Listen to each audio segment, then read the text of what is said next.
भेड़ बकरियों वाली कौम चुप करके इनको पाकिस्तान का आइन तोड़ने देंगे? किसी गलत फहमी में ना रहें। सारी कौम का फैसला है कि वो पाकिस्तान के आइन के साथ खड़े हैं।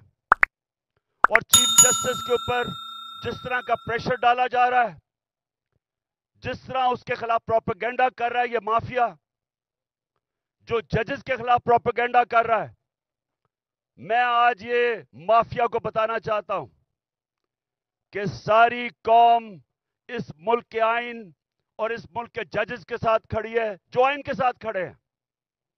और मैं आज अनाउंस कर रहा हूं कि इंशाल्लाह अगले हफ्ते से मैं जलसे करूंगा, शुरू करूंगा इधर से, और 14 मई तक अटक तक जलसे करूंगा।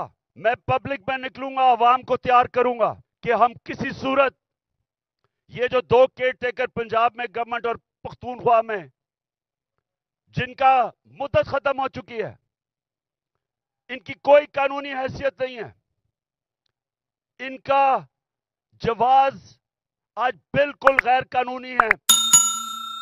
तो हम डिमांड करेंगे कि हमें इलेक्शन दिए जाएं। पंजाब का इलेक्शन अनाउंस हो चुका है, उसकी कैंपेन शुरू कर रहा हूं।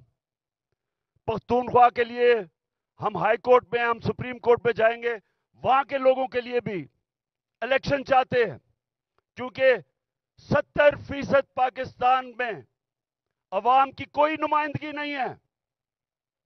हमारा आइन पाकिस्तान का कहता है कि अल्लाह की हाकमियत के बाद अवाम के नुमाइंदों की हाकमियत है।